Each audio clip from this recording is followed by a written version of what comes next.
Fox News reporter here who's outside the courthouse, and their so-called legal expert trying to say, oh, absolutely, there was nothing that could have possibly, there was none of that. No, because this is a New York thing. And let's be very clear, it's New York, and Biden isn't pulling any strings whatsoever. Okay, we get her bias. Well, she was just destroyed by Alina Habba, one of the former Trump attorneys, and it's really quite something to see. And maybe she starts to back down in the end.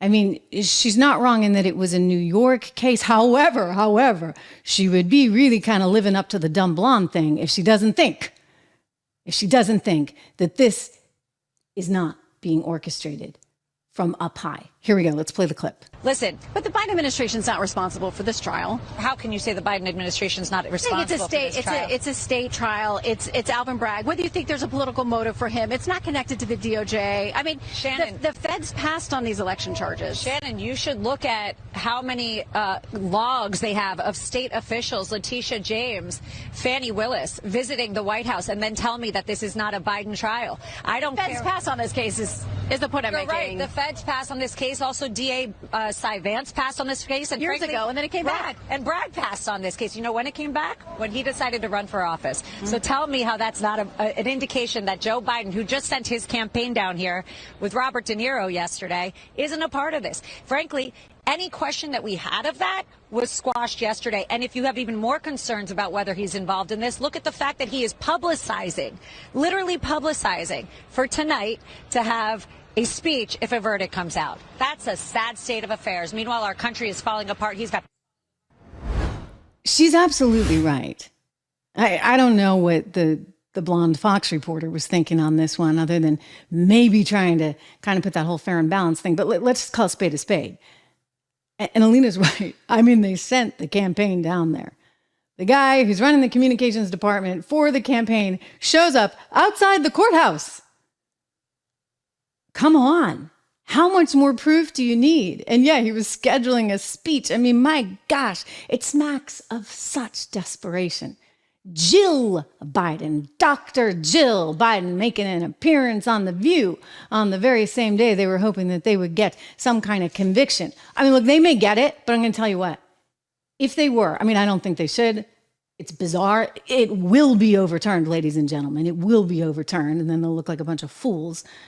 And it would be overturned after the fact. They could also get a hung jury. Keep that in mind. I mean, Mershon may make them keep going back and back and back and back, but they may actually be in a situation where they're not able to decide on this because some people might actually be honest and say this doesn't actually make sense. If they get a hung jury, then again, I think they look pretty stupid. But we know they're stupid.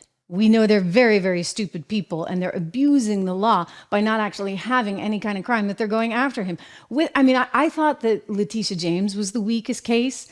I go back and forth, because the further and further I get into these cases, I'm like, this is really weak.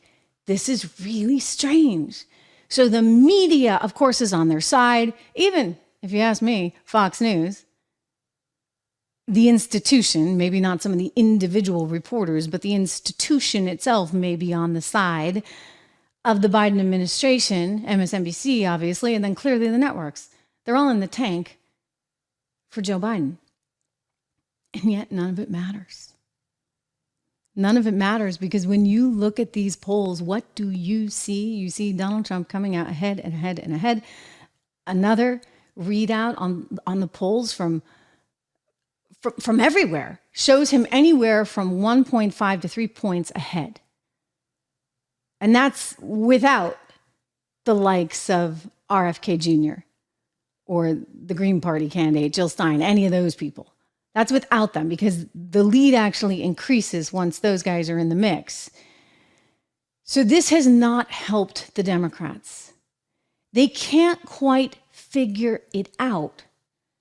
But I'm going to tell you, this is sort of code red at this moment in time. I think the White House is really starting to get quite worried